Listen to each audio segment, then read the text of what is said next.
I'm now going to turn my attention to Pakistan, where an Indian fisherman has allegedly died by suicide at a prison in Karachi's Malir area.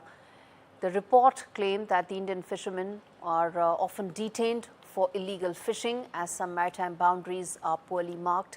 Many boats lack the technology to determine their exact location. But what really happened with this fisherman was that due to these conditions, he was picked up by the Pakistani security forces and Pakistani authorities, and he was found dead. There are suspicious circumstances, and there is more than enough, room for doubt that he hung himself, because that's what it looks like, that there is enough and more doubt. He was arrested on February 2022, and what I want to know now is that this is not an isolated case. There are many such cases and instances where Indian fishermen have crossed over due to poorly demarcated boundaries. What happens, and is this another layer of why the India-Pakistan relationship is so unpleasant on people-to-people level? Fakhar Yousafzai, Pakistani journalist, joins me to talk more on that. Fakhar, good to have you on the show.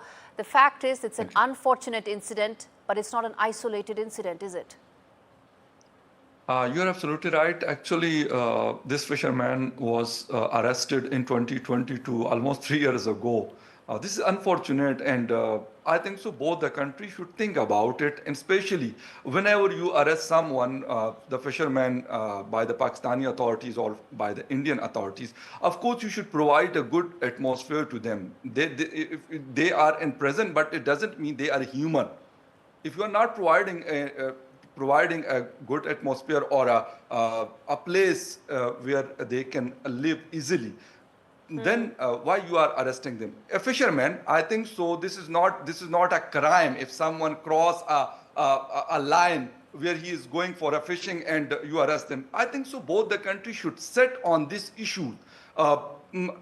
After 6 months and 1 year, we listen about that Pakistan releasing 30 or 20 fishermen, and from other side India release 50 or 40 fishermen from New Delhi via Wagah border.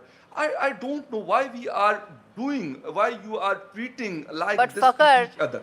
A lot of people believe that these innocent fishermen are actually used by Pakistani authorities as bargaining chips.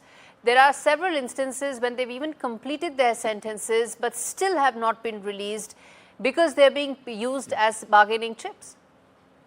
You're right. For example, if we are talking now about this person who died and who committed suicide, according to the jail superintendent, Mr. Husain, as he said. But why he is committing a suicide? Of course, he was not able to live there further. For 3 years, he was in prison. I think so. What was his crime?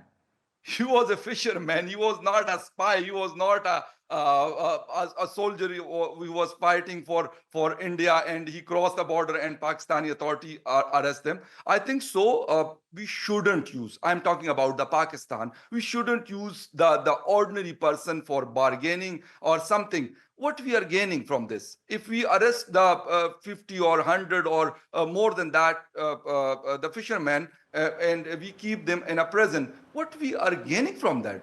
From that? What we are gaining? I don't think so that we can gain something from that. Of course, we should focus on the issues internally, as well as we should focus on the issues with India. Yes. But not. Yeah. Indeed, Fakhar. Thank you so much for that refreshing perspective.